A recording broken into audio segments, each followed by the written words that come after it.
ದಕ್ಷಿಣಾಪಾಥೇಶ್ವರ ಬಿರುದಾಂಕಿತ ಚಾಲುಕ್ಯರ ಅರಸ ಇಮ್ಮಡಿ ಪುಲಿಕೇಶಿ ಮಹಾರಾಜನ ಮೂರ್ತಿ ಪ್ರತಿಷ್ಠಾನ ಶ್ರೀ ವೀರಪುಲಿಕೇಶಿ ವೃತ್ತ ನಿರ್ಮಾಣಕ್ಕೆ ಕಾಲ ಕೂಡಿಬಂತು. ಉತ್ತರದ ಹರ್ಷವರ್ಧನ ರಾಜನನ್ನು ನರ್ಮದಾ ನದಿ ದಂಡೆಯ ಮೇಲೆ ಸೋಲಿಸಿ ದಕ್ಷಿಣಾಪಾಥೇಶ್ವರ ಎಂಬ ಬಿರುದಾಂಕಿತ ಚಾಲುಕ್ಯರ ಅರಸ ಇಮ್ಮಡಿ ಪುಲಿಕೇಶಿ ಮಹಾರಾಜರು ಆಳಿದ ಚಾಲುಕ್ಯರಾಳಿದ ನಾಡು ಬಾದಾಮಿಯಲ್ಲಿ ವೀರ ಪರಾಕ್ರಮಿ ಪೃಥ್ವಿವಲ್ಲಭ ನೌಕಾನೆಲೆ ಸ್ಥಾಪಿಸಿದ ಪರಾಕ್ರಮಿ ವರಾಹ ಲಾಂಛನವಿಟ್ಟುಕೊಂಡು ಗತವೈಭವವನ್ನು ಸಾರಿದ ವಾತಾಪಿಪುರ ಈಗಿನ ಬಾದಾಮಿ ರಾಜಧಾನಿಯಲ್ಲಿ ಪರಾಕ್ರಮಿ ಇಮ್ಮಡಿ ಪುಲಿಕೇಶಿ ಮಹಾರಾಜನ ಒಂದು ಮೂರ್ತಿಯಾಗಲಿ ಇದುವರೆಗೂ ಇಲ್ಲದಿದ್ದದ್ದು ವಿಪರ್ಯಾಸದ ಸಂಗತಿಯಾಗಿತ್ತು. ಶ್ರೀ ವೀರಪುಲಿಕೇಶಿ ಪ್ರತಿಮೆ ಪ್ರತಿಷ್ಠಾಪಿಸಲು ಸಾಕಷ್ಟು ಸಂಘಟನೆಗಳು, ಕನ್ನಡಪರ ಸಂಘಟನೆಗಳು ಹೋರಾಟ ನಡೆಸಿದ್ದಾರೆ.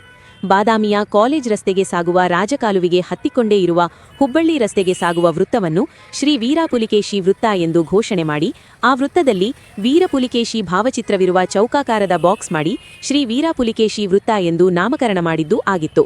ಆದರೆ ಎಷ್ಟೋ ವರ್ಷಗಳಿಂದ ಬಾದಾಮಿಯಲ್ಲಿ ವೀರಪುಲಿಕೇಶಿ ಮೂರ್ತಿ ಇಲ್ಲದ್ದು ನೋಡಿ ಪ್ರವಾಸಿಗರಿಗೆ ಆಶ್ಚರ್ಯವೆನಿಸುತ್ತಿತ್ತು. ಇದನ್ನೆಲ್ಲ ನೋಡಿದ ಪ್ರವಾಸಿಗರು ಇಲ್ಲಿನ ಶಾಸಕ ಸಂಸದರನ್ನು, ಅಧಿಕಾರಿಗಳನ್ನು ಕೂಡ ತರಾಟೆಗೆ ತೆಗೆದುಕೊಂಡಿದ್ದೂ ಆಗಿದೆ. ನೆನೆಗುದಿಗೆ ಬಿದ್ದಿದ್ದ ಚಾಲುಕ್ಯ ಉತ್ಸವಕ್ಕೆ ಮತ್ತೆ ಚಾಲನೆ ದೊರೆತಿದ್ದು ಬಾದಾಮಿ ಮತಕ್ಷೇತ್ರದ ಶಾಸಕರಾದ ಭೀಮಸೇನ ಚಿಮ್ಮನಕಟ್ಟಿಯವರು ಈ ತಿಂಗಳು 19ನೇ ತಾರೀಖಿನಿಂದ 3 ದಿನಗಳ ಕಾಲ ನಡೆಯುವ ಚಾಲುಕ್ಯ ಉತ್ಸವಕ್ಕೆ ಮುಖ್ಯಮಂತ್ರಿ ಸಿದ್ದರಾಮಯ್ಯನವರು ಆಗಮಿಸಿ ಶ್ರೀ ವೀರಪುಲಿಕೇಶಿ ವೃತ್ತದಲ್ಲಿ ಪ್ರತಿಮೆಗೆ ಶಂಕುಸ್ಥಾಪನೆ ನೆರವೇರಿಸಿ ಚಾಲುಕ್ಯ ಉತ್ಸವಕ್ಕೆ ಚಾಲನೆ ನೀಡಲಿದ್ದಾರೆ ಎಂದು ಶಾಸಕರು ತಿಳಿಸಿದ್ದಾರೆ.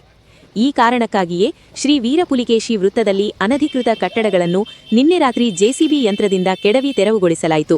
ಮುಖ್ಯಮಂತ್ರಿ ಸಿದ್ದರಾಮಯ್ಯನವರ ಆಗಮನಕ್ಕೆ ನಗರ ಸಿದ್ಧಗೊಳ್ಳುತ್ತಿದ್ದು ಬಾದಾಮಿಯಲ್ಲಿ ಮುಖ್ಯ ರಸ್ತೆಗಳಲ್ಲಿ ಅನಧಿಕೃತ ಕಟ್ಟಡಗಳನ್ನು ಮಾಡಿಕೊಂಡು ರಸ್ತೆಯಲ್ಲಿ ವಾಹನಗಳು ಓಡಾಡೋದಕ್ಕೂ ದುಷ್ಟರವಾಗುವ ಮಟ್ಟಿಗೆ ಟ್ರಾಫಿಕ್ ಜಾಮ್ ಆಗುತ್ತೆ ಎನ್ನುವುದು ಸಾರ್ವಜನಿಕರ ಸಂಘಟನೆ ಮುಖಂಡರುಗಳು ಮಾಧ್ಯಮಗಳ ಮೂಲಕ ಆರೋಪಿಸಿದ್ದಾರೆ.